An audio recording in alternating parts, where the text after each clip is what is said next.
Well, the World Economic Forum officially kicks off today, this Tuesday then. Ukraine's First Lady Olena Zelenska, EU Commission President Ursula von der Leyen, and Chinese Vice Premier Liu He are among the expected speakers.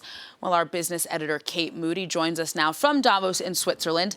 Good morning, Kate. So can you tell us what's on the agenda for the first day of this annual meeting? Well, as you said there, Aaron, Ukraine's First Lady is taking center stage for the opening remarks of this annual meeting.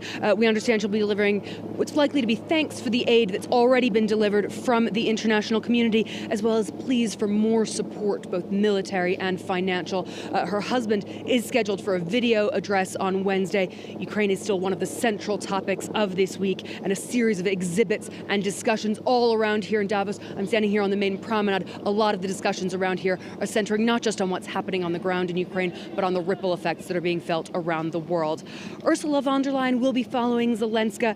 She's been a staunch supporter, of course, of Kyiv since the war began. She understands that she'll be talking about that, but also starting to outline the basics of the EU's response to the sweeping green subsidies that have been outlined in the United States.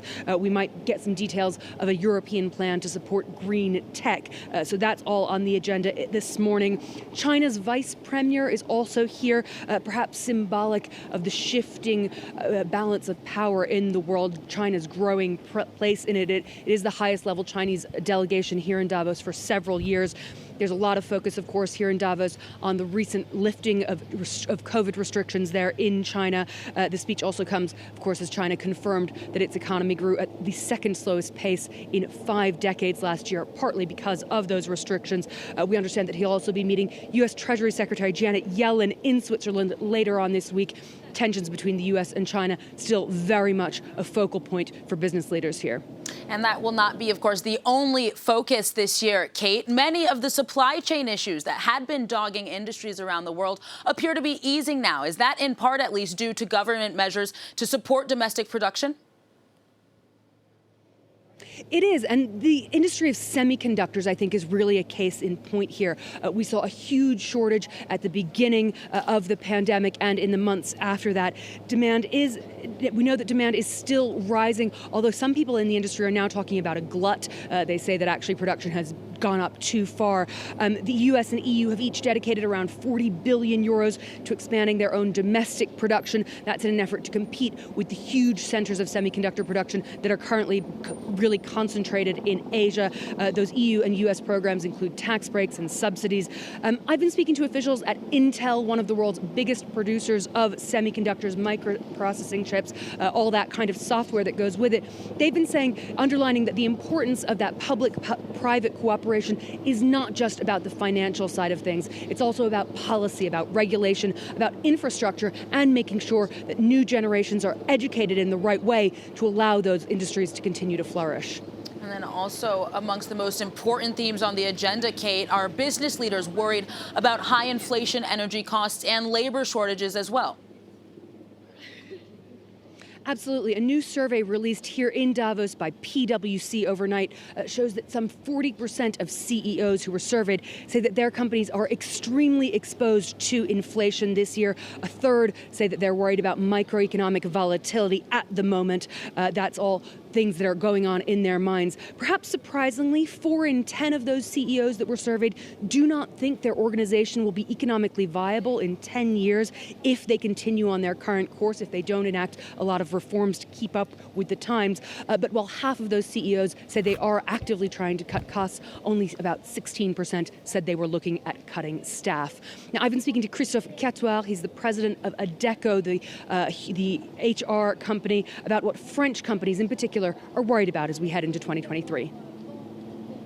Yes, today is one of the key concerns is about cost of energy.